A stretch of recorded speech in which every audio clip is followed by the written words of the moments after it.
to this edition of Optimal Talks. In this series of frank conversations, I will chat to a diverse range of security specialists and industry influencers to explore their opinions and ideas, picking apart some of the key issues we all face today. I hope you enjoy the next 30 minutes. If you do, leave us your thoughts and comments and spread the word. Thanks.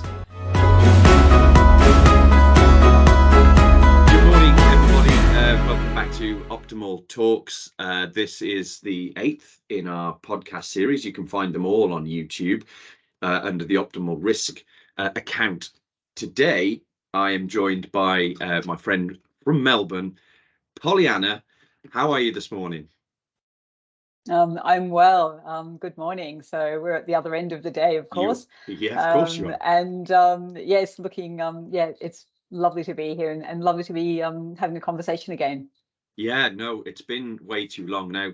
Pollyanna and I met through the Inclusive Security Special Interest Group at the Security Institute, where she offered a lot of expertise to our group around ED&I, equity and diversity, thought leadership, when it was, really producing some quality work, though you're all the way over from Australia.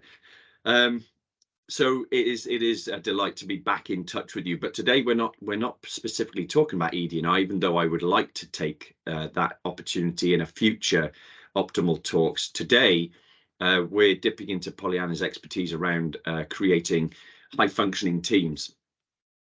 As you know, our podcast series, this webinar series, is not specifically about security, but it is things that are of interest to security people, business leaders, same as everything else. So I think this is really relevant, and I appreciate your time. I think it would be great for those that don't know who you are, if we could have maybe a potted history of your career to date. I'm sure, happy to. Thank you. And thank you for the invitation to join your podcast.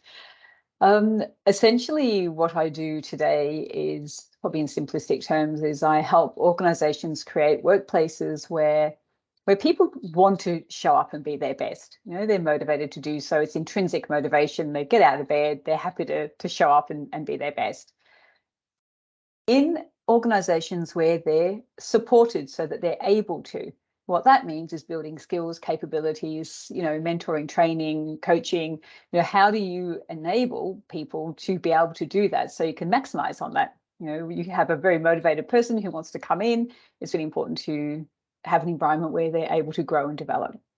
And then thirdly, very importantly, in an environment that allows them to. So that's the psychological safety of the organization. That's the broader systems thinking that we've spoken about before. So you can, if you do the first two, a lot of organizations do the first two really well, and sometimes we can forget about that third one. Which is what is the system, the culture that you're creating, and does it allow for people to step up in the manner that is desired or required? I do that through a couple of, if you think about the sort of an umbrella, underneath that sits leadership. I have a signature leadership program, the Leadership Accelerator, which we look at leading self, leading teams, and creating leaders. So we want to be a leader who creates leaders, right? Rather than a leader that creates dependence. That's really important. Yes. Then we sit under, then the next slot under that is the work we do in gender equity to create inclusiveness in an organization. We're not talking about that one today, but the stats are there. Yeah. We understand why that's important on a multitude of levels, or many levels. And then on the third sense is, so we've got leadership teams and gender equity is probably the main three areas that I work in. And prior to that, I had the absolute joy of living in the UK for 17 years. And I joined a startup in early 1990. That was quite small. So it was just me, the cat, spare bedroom at home.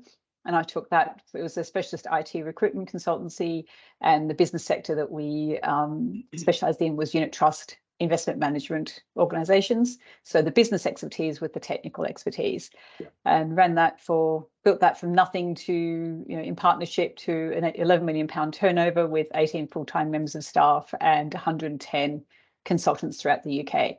Sold that, my half, in 2000, spent a couple of years skydiving around the world, realized living in a tent on an airfield wasn't my thing. So, but I love the skydiving, of course, and then landed back in Australia in 2002. So that's sort of the potted history. Yeah, I know. I mean, I read your case study you kindly sent me, and I don't know whether we can share that later. Could we? Maybe in the Absolutely. it Sure. would be. I think it would be great to be able to offer that out to people when we post this. But I found it a really interesting approach, a systems-based approach, which you alluded to as the third part in creating a high-functioning team. And I've read and I've spoken quite a lot about these things, but I've always approached it from the person perspective. How would you define a high-functioning team? So I think it's taking a step back, and regardless of sector, right? There are particular strengths, weaknesses, peculiarities or patterns in different sectors. And it's important that you're an expert in your sector, and it's really important for the work you do that you understand the sector well. Yeah. When we're coming together with teams, teams are filled with humans, and humans have human challenges. Right. So sometimes the sector is relevant, and then sometimes not so much, because we're still working with people. Yeah. Also understanding that there's only one reason and one reason only why a team is together, and that is to get results. Or the organization that they work for, the project, whether it's a not-for-profit, securities industry, a corporate, you're only together to get results. You're together to do what you can't do on your own. So determining what success is having sure there's a clear metric. What does success look like tangibly for this team? When we've achieved what we have to achieve together, what have we achieved? So Peter Drucker famously said, if you can't manage it, it has to be measured. You can't manage what you can't measure. Right. And that is probably the first, that's another key point. We measure. So as you can see from the case study, the baseline is a measurement, but we don't measure individuals in the team. We measure the system. What is it like to be on this team? So we take people out of individual focus into team focus, which is a systems lens thinking. Mm-hmm. I don't know if you've read any of Peter Senge's work. It's fabulous. I'll give you some reading references to share, because I know that you enjoy. I know you enjoy that, so I'll make sure I email them across, and you can share them with people who are watching this podcast today. So it's, what does the team need to be successful? Not what do individuals in the team need to be successful. Now, that doesn't mean that the individuals aren't important. Right. They are important. And there are other programs, other times when whether you're doing your performance, you're thinking about your goals, your personal goals, your career goals, that's really important. So that is self. Think about concentric circles going on. So self, what's important to me as a human being, and why is that important to me, and where do I invest my time? If you want to know what you're valuing and what's important to you, look at how you spend your week. You might be valuing some things that maybe you think, oh, maybe I don't want to be valuing that. Or you may be valuing things as, this is a really important investment for me. Yeah. When we work with teams, we're always focusing on the system. What does the team need? And we measure that across 14 key capabilities.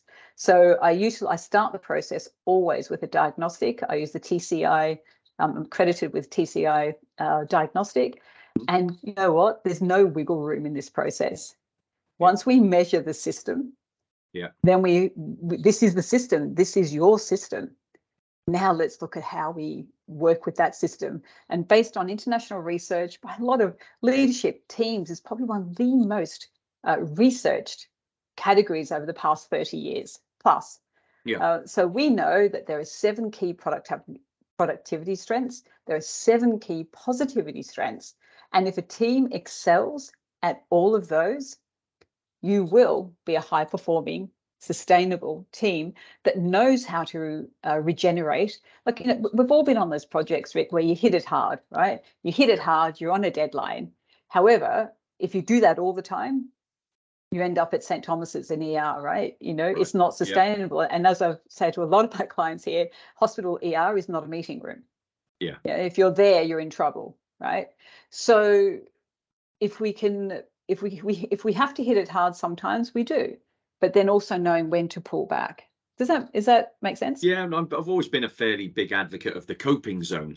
You know, you can only really stay in that. You should be working happily around 80% of your maximum capacity.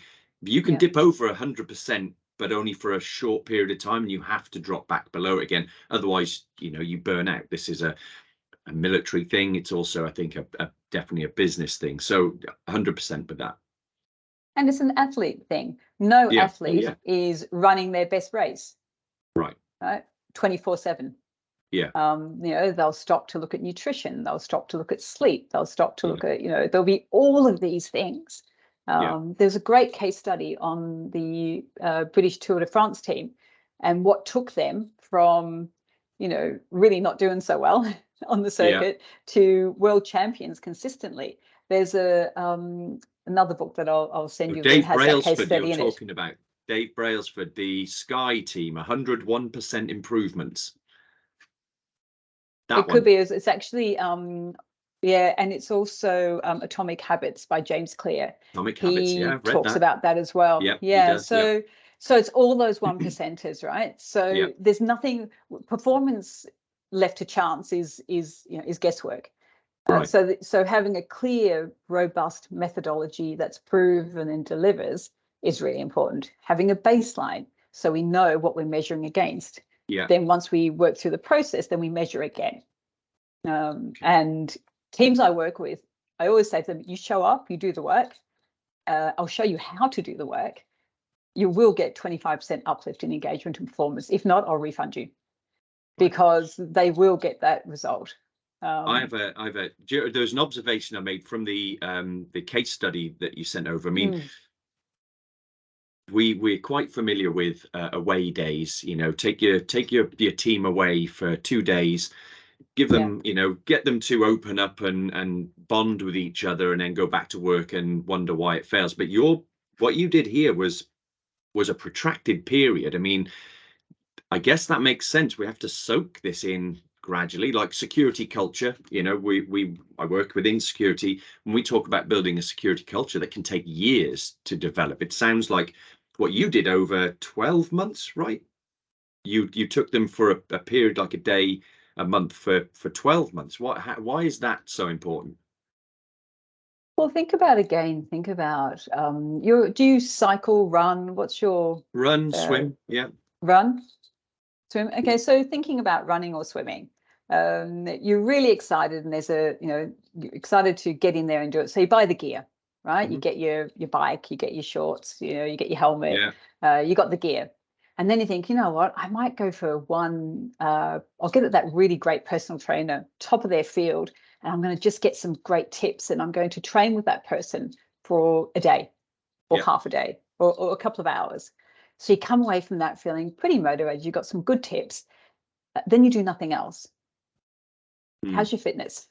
It's giving time. When we work on change of any sort, whether it's a team as a system, how you work together, whether it's individual change, things that we want to do ourselves, you need time to percolate. You need time to implement it. You need time to come back and go, I did that and it went to hell. It really failed. Okay, let's look at what happened. Or I did that and I can actually see how I can build on this. So by coming back together, we give that time for people to embed, to test. And one of the distinctions in how I work with teams is we work on the team while we do the work of the team. So often a client will say to me, I don't have time. I'm not going to be able to get all my executives in a room because, so one of the things I absolutely will never do, I don't like car parks. The old flip chart where everyone goes, oh, let's just stick that on the car park. And no, we don't do that in our sessions. What decisions has the team been sitting on for the last 6 months? Great, let's do those. So we'll actually do the work of the team while I observe the process on how the team's working. And we've got the diagnostics, we've got the map, we know where the sticking points are. and then we just help build capability around those sticking points. But I do it in a way that you don't need me anymore. So a simple process is when I'm talking to the team, I assure all the team members I'm working with them that they've all got beautiful eyes. You've all got lovely eyes. I'm not going to look at your eyes. It's going to seem a bit weird, but I'm going to ask a question for the team and then I'm going to look away. Why I do that is you're going to talk to each other so that we don't create dependency on the external facilitator. Right. So going back to your question is we need to build a different way of operating together and then build muscle memory in that. I knocked myself out 18,000 feet over a beach in Kenya on one of my skydives. I'm actually really clumsy, right? I know who does that. Smacked my head on the door of the plane. It was really messy. Sliced my head open. I was bleeding, couldn't see. Look, yeah, obviously it all worked out all right. I'm here.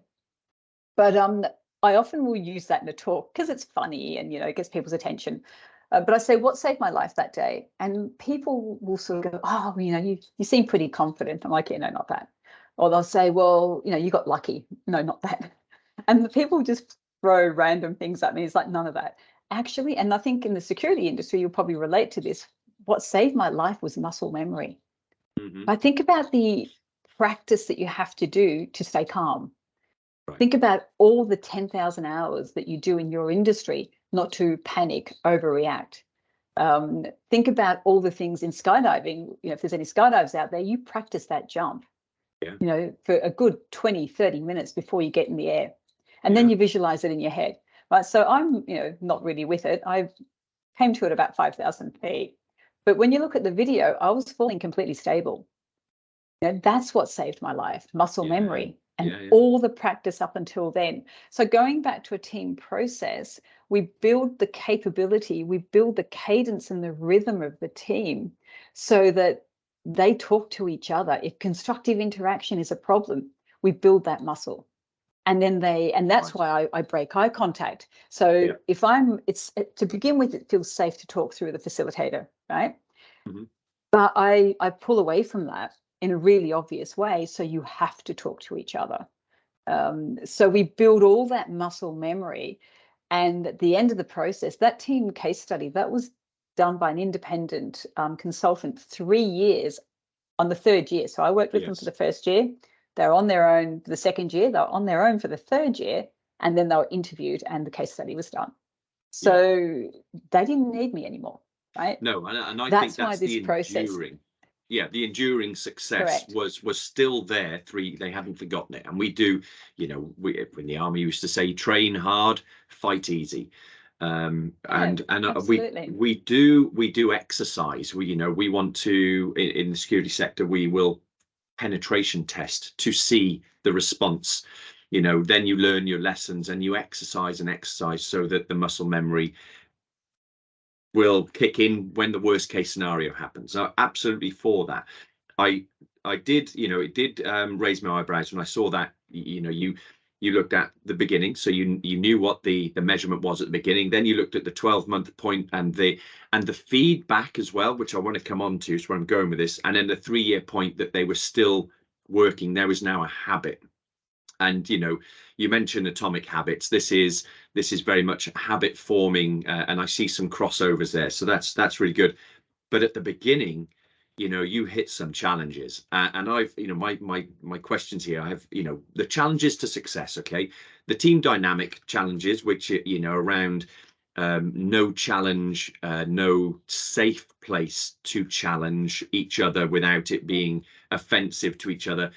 Individuals' motivations and the nuances that annoy people, and then the process and system. So tell me first, about you had the classic, oh God, no, not another touchy-feely, we're going out, roll my eyes, we've done this before, it doesn't work. How on earth did you change perceptions so much from that first to the final statistic, which I think actually when I look at it was around it was plus 60%. It increased by 60% from day 1 to year 3. That's remarkable. How did you overcome that resistance? Well, first of all, you create the environment and then they choose whether they come or not. But the key point is a sophisticated leader. And what I mean by that is a leader. So the two leaders of the so for people who haven't seen the case study yet, it was a not-for-profit and a corporate. And they really didn't see each other as people who could contribute meaningfully, but they saw each other as a problem. Yeah, so you're a problem, and so it obviously they were doing this, they were headbutting and they weren't connecting at all. When you have the two leaders of those teams, the GM of the bank and the GM of the not-for-profit, they were aligned, right? They were aligned, and it's a deal breaker when the person who engages the process thinks it's a waste of time. So, and that's when I had one CEO ring me up, won't tell you from where. Anyway, can you come and fix my effing people? And I'm going, well, can I work with you first, right? Because that's not going to work, right? That's not going to work, because this person is part of the problem, right? So those in that case study, there were two leaders who were aligned, and I remember sitting with them at that first meeting. They said, we just feel like parents. And I said, well, you're probably parenting your team rather than leading them. Yeah, if you parent your team, you get a team full of dependent, petulant, ego state children. Now, we have 3 ego states, researched by Dr. Eric Byrne, the 3 ego states: parent, adult, child. As a leader, show up in your adult self, know what your triggers are, have them managed, do the preparation, do the muscle memory.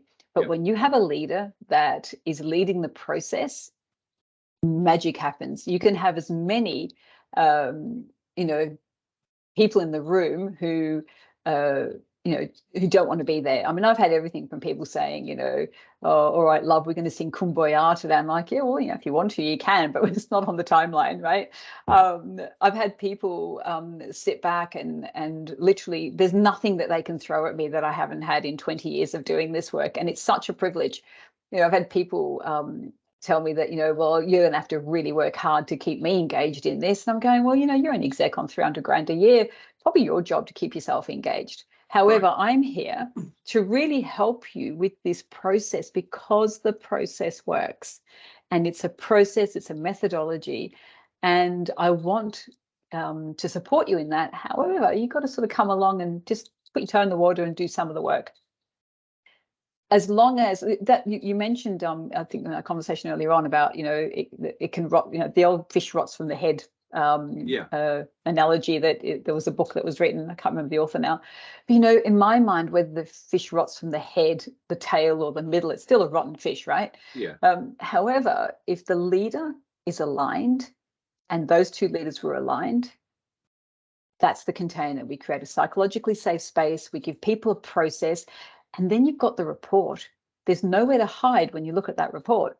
When people get angry if their results aren't great, well, we remind them that this is the experience this team has of being in this team. So would you like to continue with this, or do you want to change it? And people ultimately want to change it. Have you ever woken up in the morning, Rick, and went, you know what, I'm going to find the rottenest team on the planet. I'm going to find a place where there's lots of contempt, lots of passive aggressive behaviors. I'm going to find the shittiest team I can, and I'm going to go join them.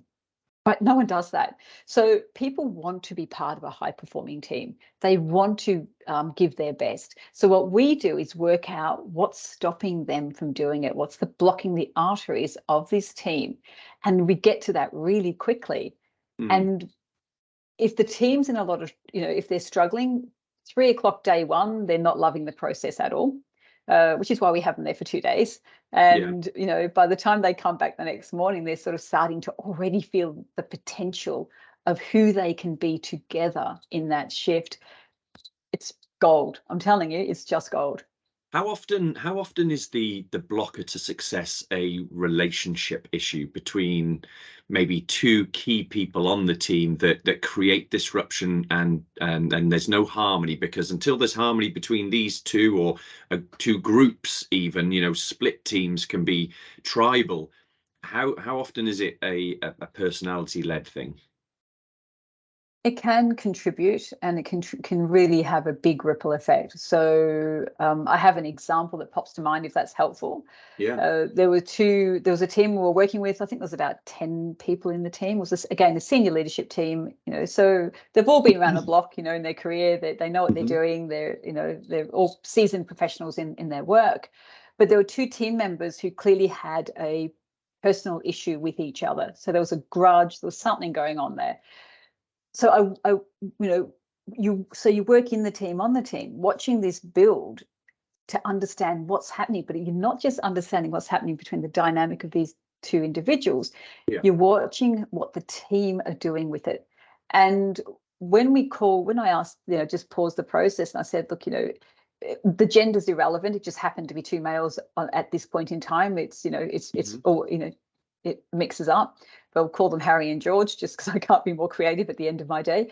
And Harry and George were really firing lots of passive aggressive comments. So I'm watching what is the impact on the system, not what's going on for the individuals. Yeah. And when I asked them I just said, look, Harry and George, can we just pause for a moment? We'd already built psychological safety, so they were happy to do so. I said, I'm just going to ask the team what the impact of your dynamic is on the team. So poor old Harry and George were listening to this for about an hour.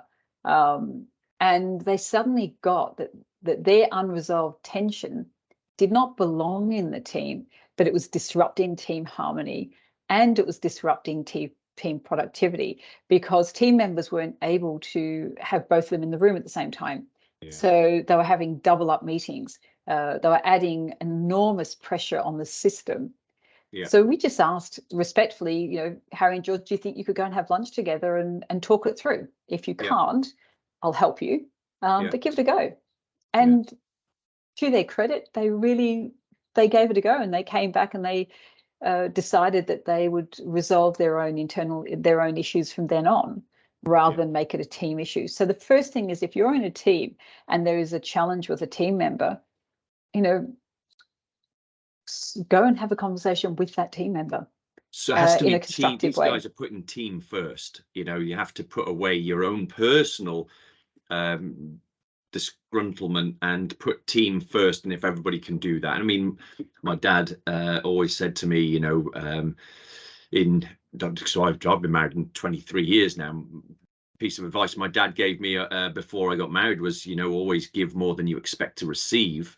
And if you both do that, you'll thrive. And he was absolutely right. My wife is very much about giving, and we have a great relationship now. Our kids benefit from that example. So what you're just describing is everybody putting the team first, giving more than they expect to receive, and therefore the whole team benefits from that.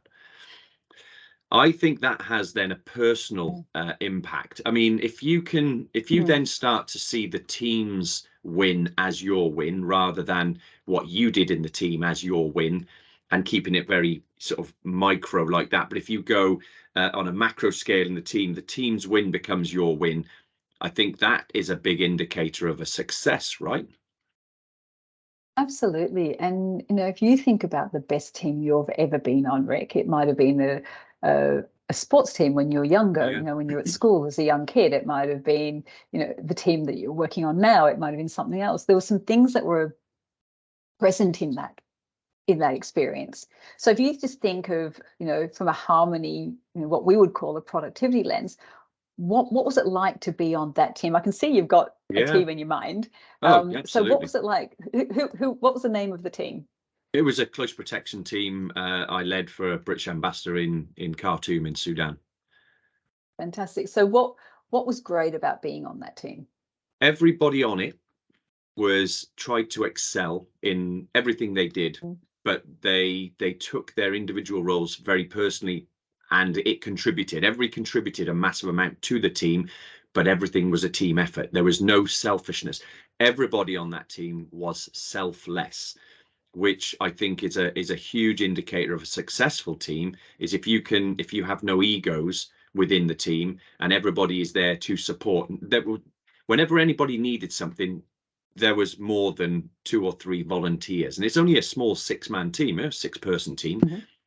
In that case, it was all male, but it can be disruptive to have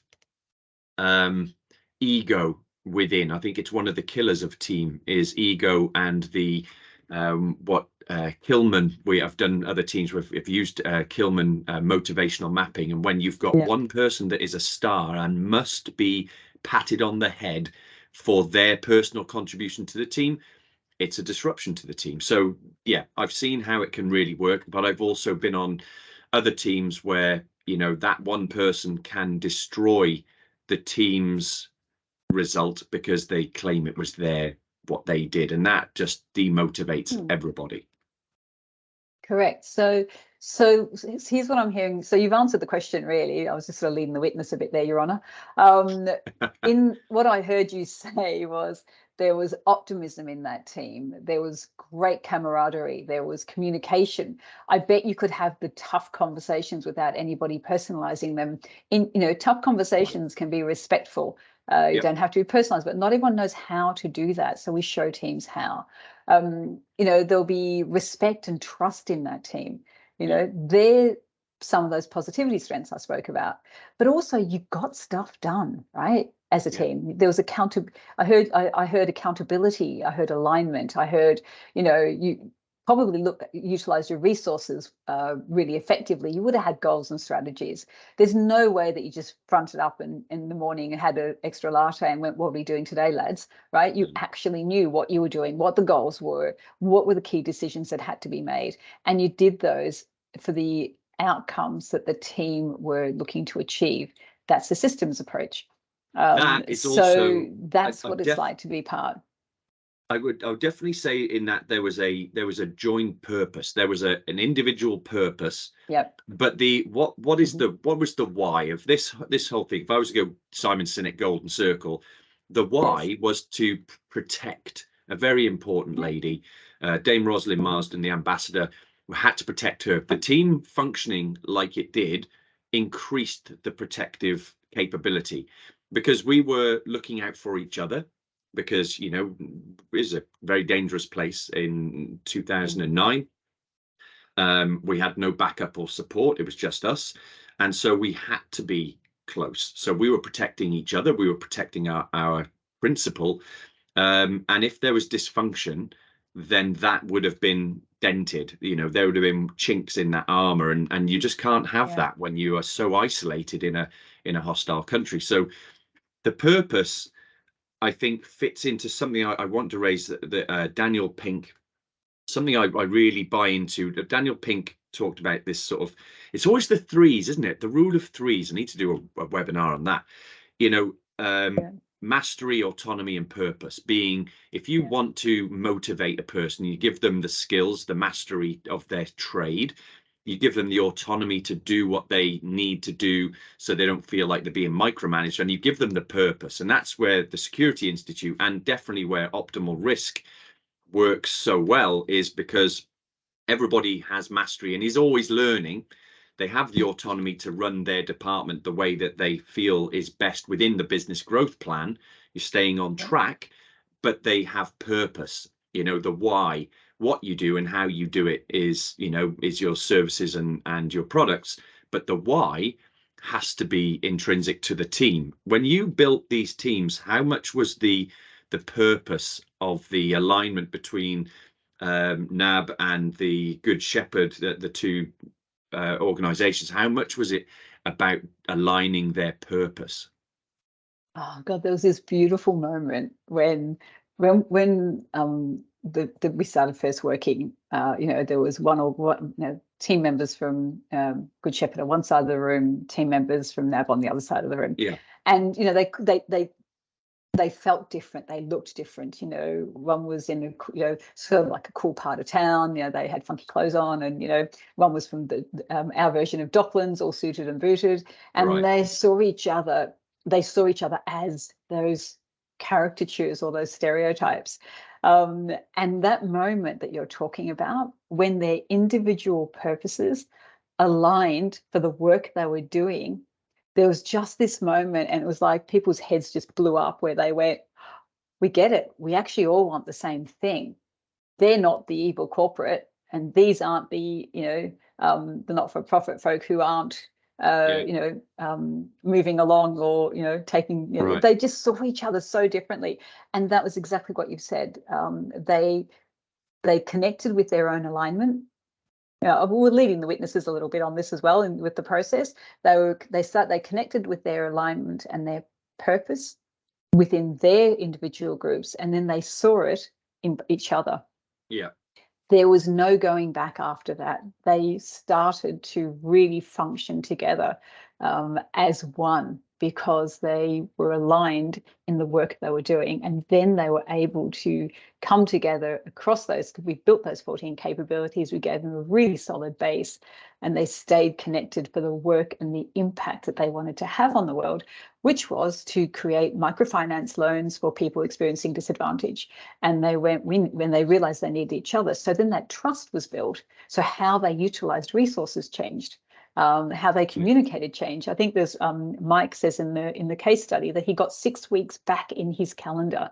Yeah. But what do you do with 6 weeks back in your calendar to do your job?